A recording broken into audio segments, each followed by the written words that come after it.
during this Christmas holiday season, Nia and I have been trying to catch up on American movies. So I have a list of movies, and I'm going through and picking them just to kind of familiarize her with, American culture, American movie culture. I get to relive some of my old favorite movies, and then I get to see the excitement and enthusiasm on her face when we find something that clicks for the two of us. And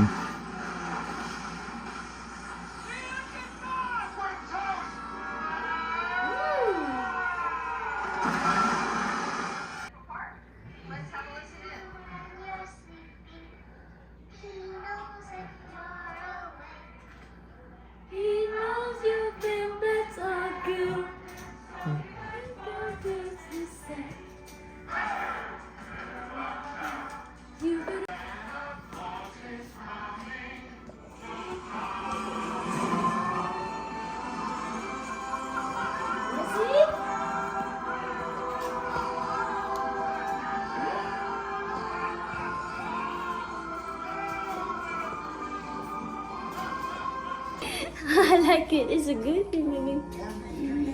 Good choice. Thank you, honey. you're welcome. Hello, my name is Angelo. I am a passport brother who brought his fiancee from Vietnam to the United States on a K1 Fiancée visa. And we got married. She's got her conditional green card, and we are living the second half of our lives together. Me being a divorced male and with children and getting married again. So I have always stated that the K1 fiance visa, in my opinion, is one of the most powerful visas in the world. And right now, I'm going to give you three reasons why I stand by that decision of the K1 fiance visa being the best of all existing relationship type visas that are out there available with the United States.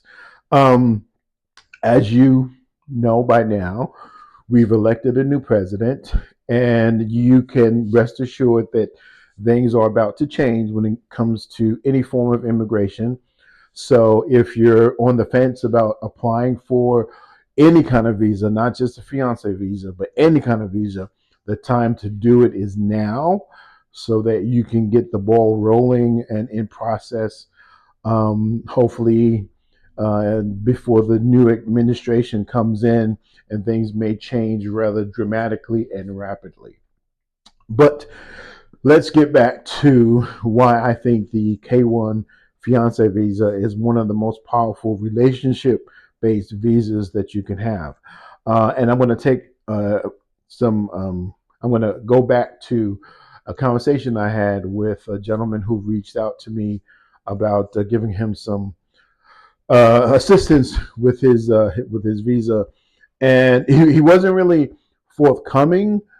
He wasn't really truthful about certain things, but when I asked a bunch of questions, I kind of figured it out. And what happened was he was in a relationship, and he wanted to bring his wife over, his girlfriend over, and he was trying to figure out the best way to bring her over. And so she applied for a tourist visa. And in him helping her fill out the tourist visa, went through the usual processing stuff, and it was denied. And so then he just kind of threw his hands up. He didn't know what to do. So then he was trying to figure out, should I now apply for the K1 fiance visa? So when I spoke to him, what I ended up finding out was that when he applied for the tourist visa, or when his fiance applied for the tourist visa, um, we need to understand that every visa is issued for a reason, for a very specific purpose. And your supporting information and documentation has to support that purpose. And in him and her uh, filling out this visa for tourism, it really looked like um, tourism wasn't the primary reason for her to travel to the United States. So they're going to, obviously you're going to have to imagine that there are certain things that the processors are looking for. If you have a tourist visa, then you probably have some sort of a tourist based itinerary. You're probably staying in some kind of tourist based location. You can tell us, well, or write a statement about what is your purpose for tourism. Are you just getting familiar with the area? Are you traveling with a group? Are you traveling with family? All of these things. And where you're staying, what are your accommodations for that time? How much money do you have? And all of that has to fit the parameters for what they consider a conventional and traditional tourist. But obviously, his uh, application or petition looked like she was coming to visit him. That's not tourism. And we have to understand the difference between the two. And if you don't understand the difference, you just go back to the USCIS website and they will explain the difference and what the purpose of each um, visa is for. So the K1 Fiancée visa, you have to establish that you have a meaningful relationship with that person based on history of interaction, and that your purpose now is marriage. And in terms of proving that someone is your girlfriend and that you have a relationship, it's a lot easier to prove that than it is to prove that that person is your wife and that's a real valid marriage, and you're going to move forward with your life together forever and ever, amen.